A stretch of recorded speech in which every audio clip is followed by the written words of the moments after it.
Você não leu errado o título, nem quem escreveu digitou errado. É isso mesmo. Já pensei seriamente em abandonar a igreja. E mais de uma vez. E eu sei que nesse momento algumas pessoas estão preocupadas. Por que ele está dizendo isso? Será que aconteceu alguma coisa? Estão atacando, falando alguma coisa sobre ele? Por que ele está falando isso? E alguns outros mais piedosos. Rodrigo, apaga esse vídeo, não conta isso para as pessoas, você é formador de opinião. Se você diz que está com vontade de deixar a igreja, isso pode influenciar jovens e tudo. Deixe-me tranquilizar esses mais piedosos, eu respeito a sua preocupação, mas deixe-me dizer que eu faço isso por duas razões básicas. Em primeiro lugar, que eu sou sincero com os meus sentimentos. E em segundo lugar, para ser mais teológico, estou imitando a Deus. Estou imitando a Deus, porque Deus, na pessoa de Jesus Cristo, não teve receio ou escrúpulos de mostrar algumas situações que ele passou de angústia, de medo, de vontade de desistir. Ele implorou ao Pai que, se possível, passasse dele aquele cálice e não impediu os evangelistas de registrarem isto por escrito. Ora, se o próprio Jesus chegou a tal ponto de angústia, de pensar que tudo estava acabado, de implorar ao Pai que passasse aquilo dele se fosse possível e não escondeu isso de nós, se o próprio Jesus não teve vergonha de demonstrar na cruz o seu desapontamento ao dizer: Deus meu, por que me desamparaste? Por que eu vou ficar bancando aquela pessoa que não sofre, que não tem nenhum receio, nenhum questionamento? Não. Isso aí seria um papel caricatural ou de um personagem. Eu sei que muita gente está acostumado com o Rodrigo personagem, o Rodrigo dos vídeos, mas eu descobri na minha vida, no meu ministério, que muitas vezes eu alcanço mais as pessoas quando eu tenho coragem de mostrar que eu sou tão humano quanto elas, do que quando eu deixo apenas que elas fiquem com uma imagem midiática de um ser de plástico que você rasga as veias dele e não sai sangue, e sim água. Não. Nas veias e artérias que estão em meu corpo, há sangue como o seu. Nesses olhos, há lágrimas dispostas a cair a qualquer momento. E nesse peito, muita angústia às vezes para ser colocada para fora. Talvez a pergunta-chave aqui não é por que eu já tive tantas vezes vontade sincera de largar a igreja. E quando eu falo assim, você percebe que é quase um desabafo, que tem coisas por detrás dessa frase aqui. Talvez a pergunta-chave não é por que eu tive vontade de sair da igreja. A pergunta seria: por que eu não saí ainda? Por quê? Sabe, eu devo admitir para vocês, mesmo para alguém que é desigrejado, ou que é ateu, ou cético, ou avesso a igrejas e religiões, que, abrindo o jogo, muitas vezes a igreja é um encontro de patologias. Pessoas que vêm com as suas neuroses mal resolvidas e mesmo depois de convertidas, ainda continuam com essas neuroses e uma atacando a outra, e às vezes o cenário, para ser muito franco, e quem é religioso sabe que eu não estou mentindo, sabe que não é farsa o que eu estou dizendo, muitas vezes o cenário é de um bando de porcos espinhos numa noite de inverno. Um querendo aquecer o outro e ser aquecido pelo outro, mas o espinho de um acaba furando a pele do outro. É assim que eu vejo muitas vezes a igreja. Esses dias uma senhora me procurou com uma frase que eu já ouvi várias vezes, e você também certamente, que o marido dela não vai à igreja com ela porque ele convive com os crentes fora do culto e ele sabe como eles são, ou alguns deles pelo menos. Então ele fala: não, eu não vejo tanta coisa errada, eu vou para lá, não, eu vou ficar com úlcera, prefiro ficar quieto aqui tomando minha cervejinha dentro de casa, você pode ir até a igreja sozinha, mas eu não vou. E aí? Eu vou falar que é mentira? Tem muito escândalo surgindo, seja de fiéis, de leigos, de irmãos, de pastores, padres, para não deixar de fora o catolicismo. E agora tem a era também dos bispos e apóstolos aí, enchendo o noticiário de coisas realmente que dão vergonha e opróbrio para o evangelho. Isso é muito triste. E quando vai falar de relacionamento, aí que a coisa fica mais complicada. Sabe por quê? Porque às vezes, por exemplo, no ministério, não todos, mas há pastores que são predadores de pastores. E como eu já convivi com o catolicismo no meu doutorado, lá também a realidade não é diferente. Havia padres que eram predadores de padres. Às vezes se tem no ministério alguém que cresce e ganha um sucesso, ao invés dos outros ficarem felizes, acabam ficando tomados de inveja e questionando por que aquele homem é daquele jeito e como os irmãos de José querendo lançá-lo num buraco e acabar com a vida dele. Infelizmente é isso que acontece. Sabe, há muita situação negativa e olha, e a rapidez com que algumas pessoas estão dispostas dentro da igreja a espalhar boatos e fofocas a respeito das outras e saber detalhes quando um escândalo acontece, gente, é desanimador um negócio desse.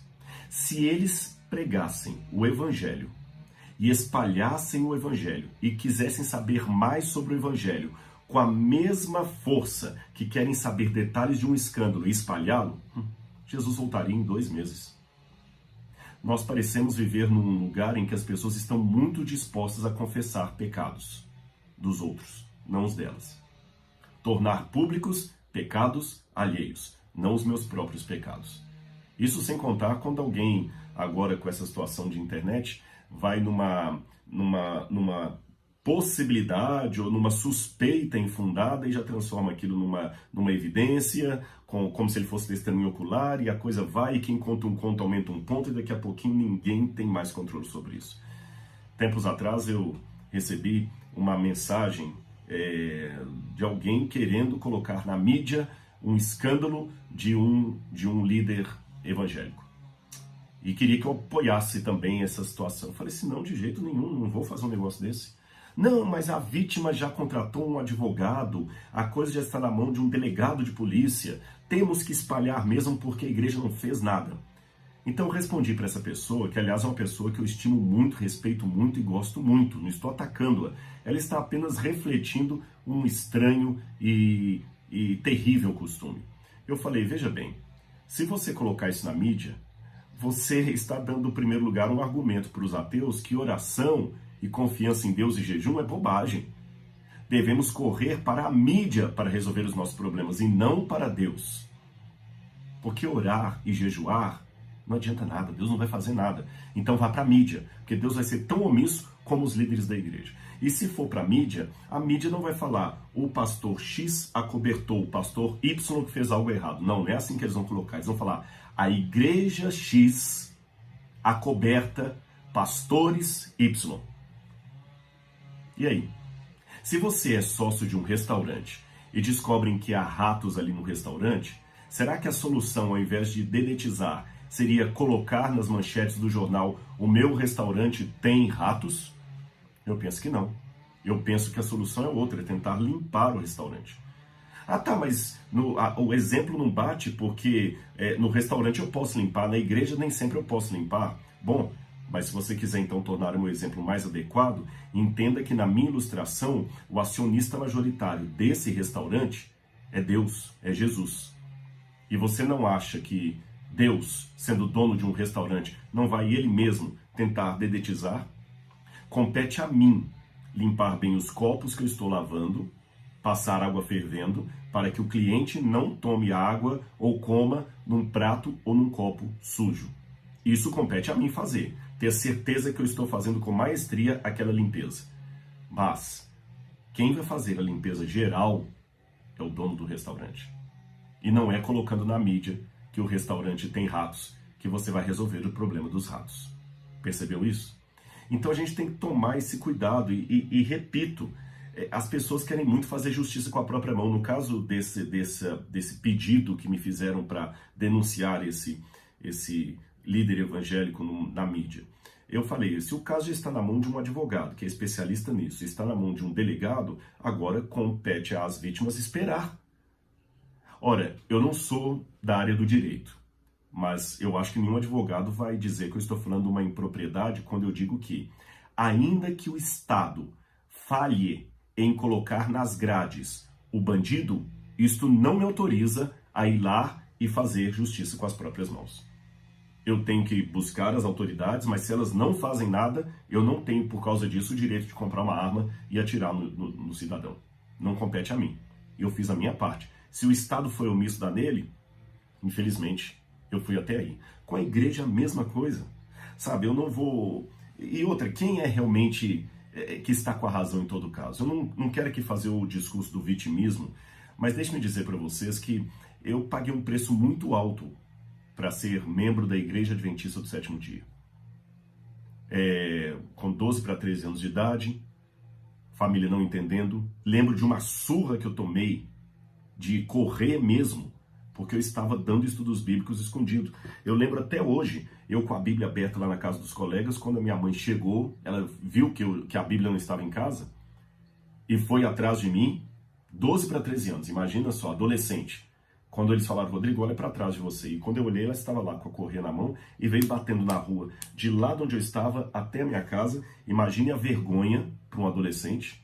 Quando chegou em casa, eu agarrei a Bíblia desse jeito assim, e o couro comeu até eu não aguentar e soltar a Bíblia. Ou seja, para eu ser hoje um adventista do sétimo dia, meus amigos, eu paguei um preço alto. Eu não estou aqui brincando de dama, ou de dominó, ou de xadrez.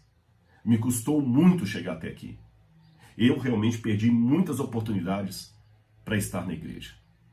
E durante o período de igreja, eu tive muitas decepções também com algumas pessoas. E às vezes eu noto como é que alguns irmãos da igreja que não conhecem a minha vida, não pagam as minhas contas, não oram por mim, não fazem trabalho missionário, mas gostam de conversar fiado sobre a vida da gente. E quando você é midiático, aí que é pior.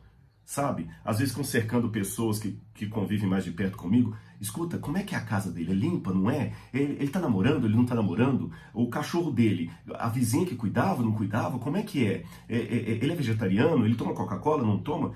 Por favor, gente. Acho que as pessoas tinham que conhecer mais o evangelho. Eu sei que eu digo num sermão meu que a minha vida é o único evangelho que muita gente está indo lá fora, mas não confunda os dois exemplos. Quando eu digo que minha vida é o único evangelho que está sendo pregado lá fora, é porque às vezes o meu modo de tratar mal uma pessoa pode fechar a porta dos evangelhos para ela. Não tem nada a ver com as pessoas querendo entrar na minha particularidade, na minha privacidade. É gostoso, sim, não vou negar, você chegar numa igreja e pessoas que você nem conhece te abraçarem, pedir uma foto, falar que a mãe dele assiste o programa, que ele voltou para a igreja por causa do programa, ou que foi graças a um livro que eu escrevi. Isso, louvado seja Deus, isso, ninguém está tão satisfeito consigo mesmo que nega o apreço do outro. Eu louvo a Deus por esses testemunhos. Mas tem hora que eu vou ser sincero, dá vontade de sumir. Dá vontade de sumir, porque parece assim, que qualquer coisa que você faz vira um escândalo. E algumas pessoas ficam querendo puxar coisa lá de trás que não aconteceu, e falar, e cobrar, esse camarada e tudo. E eu fico pensando, engraçado. E alguns que fazem isso são pessoas que querem se dizer conservadoras, firmes no evangelho. Mas eu pergunto, quantas pessoas esse cidadão, essa cidadã, levou para Cristo nos últimos 12 meses, ele diretamente estudando na Bíblia ali? Quantos? Porque eu vou falar, parafraseando Paulo, eu tenho aqui os que eu estou trazendo, para honra e glória de Deus. Como Paulo falou, vocês são o testemunho que eu preciso, são vocês que eu evangelizei. Eu posso falar a mesma coisa de Paulo. Agora e esses aí? Eles não estiveram comigo no meu momento de dor. Quando eu tive depressão profunda, mais de um mês internado com depressão, não oraram por mim, não me visitaram, não mandaram um e-mail, nunca me procuraram, mas querem saber a minha vida. Por quê? Estas coisas estão dentro da listagem que eu falo, que tem hora que dá vontade de sair da igreja. Sem querer dar de vitimismo, sabe? Dá vontade de sair. Eu vou contar uma história para vocês. Olha que situação. Uma vez tinha um pastor evangelista, e essa história é real, viu? Isso aqui não é fictício, não. Um pastor evangelista que recebeu um jovem que também queria aprender o evangelho, ele queria também ser um pastor, e foi trabalhar com esse pastor. Mas ele era muito duro, o pastor, sabe? E ele, nossa, cobrava demais daquele menino. O menino estava assim na fase de construção do pensamento, do caráter, da própria personalidade. E aquele pastor não teve muito tato, e numa das visitas missionárias que eles faziam nas viagens, tinha que dormir em condições talvez não muito apropriadas. O menino não aguentou, um dia ele deu uma chamada feia e foi a gota d'água. O menino saiu e foi embora.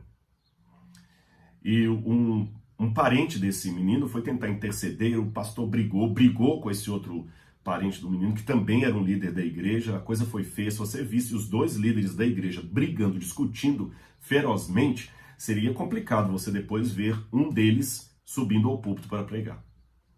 E a mãe daquele menino tinha ajudado muito na igreja, com as suas posses, com as suas propriedades. O sonho dela é que o menino fosse um pastor. E aquele evangelista maduro, que deveria ter paciência com o menino, talvez foi aquele que justamente fechou as portas do ministério para o menino, e ele não queria mais saber de igreja, não queria saber de mais nada. Aquela mãe ficou chateadíssima. Quando ela ia agora ler alguma coisa que aquele pastor escrevia, publicava, ou um sermão dele, nossa, ela falou, esse homem é um carrasco, ele é bom enquanto ele está escrevendo, mas aqui embaixo no relacionamento ele é terrível. Agora, e aí? Sabe, eu tô contando essa história para vocês, porque se você também conhecesse esse pastor, você ia ficar chocado também. Mas é que, ultimamente, Hollywood tem feito uma nova versão dos contos infantis, onde eles contam a história sob a ótica do vilão, da rainha má, da madrasta. E aí vocês percebem ali por que ela era má. Eu vejo com dois olhares esse tipo de abordagem. Um perigoso, o outro aceitável. O perigoso é que pode agora tornar qualquer pessoa má apenas, coitado, uma vítima das questões emocionais que ele passou. E eu não acho que é por aí. As pessoas são responsáveis pelas decisões que elas tomam, independente do seu meio, de onde ele foi criado, nascido, dos seus traumas. Você é responsável pelas decisões que você toma. Agora, por outro lado, essa visão de Hollywood também é interessante, porque ela mostra que, às vezes, nós estamos tão acostumados a ver uma história só de um prisma, e se você olhar por outro lado, você vai enxergar diferente. Olhando essa história pelo prisma do pastor que fez isso com o menino, ele também se sentiu abandonado. Ele estava contando com esse garoto lá e até pensou assim, a mãe desse menino mima esse menino, ele é mimado, ele não está acostumado a ter disciplina, não está acostumado a ter limites, eu vou colocar limites nele. E eu vou colocar um susto nele para que ele acorde mesmo. E se ele não quiser ser pastor, desculpe-me, eu coloco outro no lugar. Eu não estou aqui para brincar. Evangelho não é brincadeira. Eu não posso colocar ele amanhã lá na frente para dirigir uma igreja se ele continua com essa imaturidade assim, com mimimi, não quer dormir aqui, não quer comer lá, tem nojo disso aqui. Desculpa, o evangelho é realmente uma luta, é guerra. Na guerra não pode ter frescura. Eu não vou treinar um soldado para a batalha jogando dominó com ele. Eu tenho que colocá-lo numa situação de guerra mesmo. Pede para sair. E esse próprio pastor sabia o que ele estava falando, porque ele era o único convertido da sua família e ele passou muita rejeição dos outros irmãos da igreja, inclusive de pares, de pastores. Lembra que eu falei que pastor é predador de pastor? Ele teria motivos humanos também para não querer saber do evangelho, nem da igreja, nem de nada. Ele perdeu posição quando ele se tornou membro da igreja, ele perdeu oportunidades, status, amigos lhe voltaram as costas. E agora, por causa de um menino lá mimado, colocam em dúvida o caráter dele? Mas, tá vendo como é que a história pode ter outro desdobramento, outra visão? Só que, interessante que esse pastor, ele sofreu até um processo. Foi um processo que ele sofreu por causa da igreja e chegou a ser preso injustamente. E olha que ironia das ironias. Quem, no final das contas, foi muito, importante para ajudar esse pastor, porque muitos da igreja o abandonaram, foi justamente esse menininho que foi lá e ajudou os advogados a levantar. E aí, numa história dessa, quem que é sincero a Deus, quem que não é? Antes que você pense, deixe-me dizer que essa história é real e eu vou revelar para você de que se trata. Eu estou falando de Paulo, de João Marcos e Barnabé. Paulo, se você ler no livro de Atos, é aquele que foi rejeitado pela igreja, que era muito duro. João Marcos é aquele que abandonou Paulo. E Barnabé foi aquele que entrou lá em favor de João Marcos e brigou e quebrou o pau com Paulo. Paulo brigou com João Marcos. E eu te falo, quem que era de Deus, quem que era do diabo nessa história? Ou os três eram de Deus? Se os três eram de Deus, então santos também brigam. E no final da vida de Paulo, leia lá, quando ele estava na cadeia, ele falou assim, Alexandre me abandonou, Crescêncio foi para Dalmácia, o outro me trouxe problemas, e Ciclano também me trouxe problemas. Agora, quando Lucas vier aqui, Lucas estava trabalhando com o processo jurídico dele, traz João Marcos, porque ele me é útil. Se eu aprendo isso na história, eu aprendo que muitas vezes eu tenho que entender que toda a história tem três lados, o meu, do outro e a verdade. Agora, por que eu não saí da igreja? Eu vou falar com você por quê. Eu vou dar algumas razões que eu anotei aqui. Anotei para não esquecer. Isso é até um projeto de um livro que eu quero escrever. Em primeiro lugar, a igreja me dá uma lição de humildade. Ela me obriga a conviver com pessoas diferentes, de culturas diferentes, de gostos diferentes, de níveis sociais diferentes. E ela me dá uma lição de humildade. Eu quero que você fique no meio deles, porque é interessante, a gente que está no ministério, eu já tive situações, e não uma ou duas, de comer com pessoas altamente milionárias, gente que tem helicóptero e tem avião particular. Aliás, eu já almocei com um rei de um país lá na Nigéria. Mas ao mesmo tempo que isso acontece, eu também já comi numa casa que eu estava comendo com o chão batido e a galinha passando entre os meus pés. Então a igreja me dá essa lição de humildade, de relacionar com todas as classes, com todo tipo de pessoa, com mala sem alça e com gente boa. Segundo lugar, a igreja me dá uma lição de tolerância. Ela me mostra que eu também sou pecador. Eu posso ter pecados diferentes daquele outro lá, mas eu também sou pecador. Aí que tá. Uma vez alguém até falou de maneira irônica assim: ah, você não vem para a igreja porque há muito corrupto e covarde e pecador dentro dela? Não se preocupe, sempre tem espaço para mais um, pode entrar. Entendeu a ironia? A igreja me mostra que, na verdade, eu sou tão pecador quanto o outro. A diferença talvez é que o pecado dele seja do adultério, o meu da fofoca, o dele talvez seja do roubo, o meu seja da maledicência. Eu sei que há pecados que trazem mais opróbrio para a igreja e outros que não trazem, mas perante Deus, ninguém pode dizer eu sou inocente em mim mesmo. Em terceiro lugar, a igreja me dá uma lição de paciência. Deus testa o meu caráter.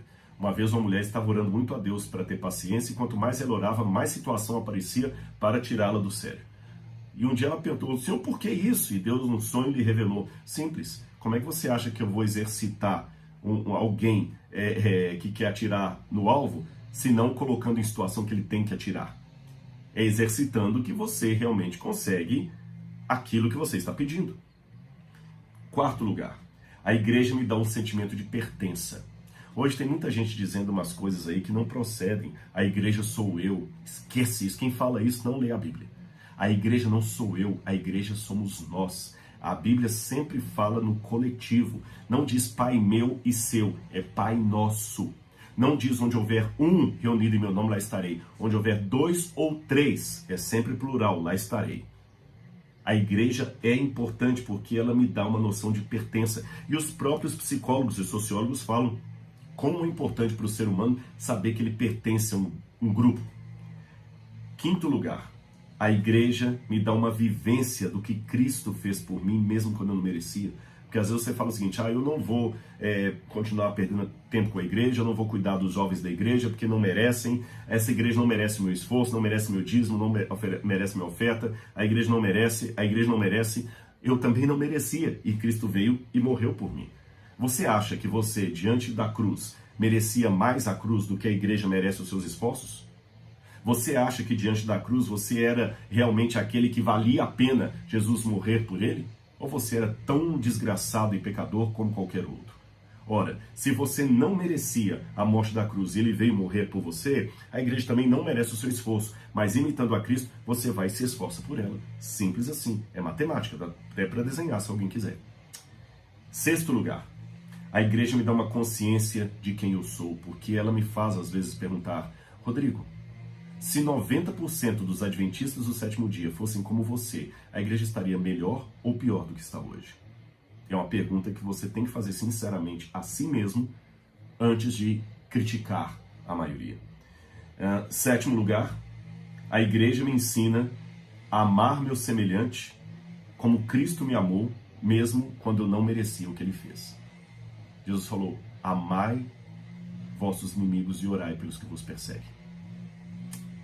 Número 8, a igreja me põe no meu lugar. Eu, Rodrigo, falo isso com muita propriedade, porque eu sou uma pessoa muito proativa. Eu não tenho muito paciência, às vezes, para poder ficar delegando e o outro não faz direito. Eu prefiro pegar e fazer. E a igreja me mostra que muitas vezes eu tenho que entender que eu não estou no controle. Que há coisas que fogem do controle. Então, fica tranquilo. Você está incomodado com o ônibus e com a estrada, mas você não está dirigindo. Então fique na sua.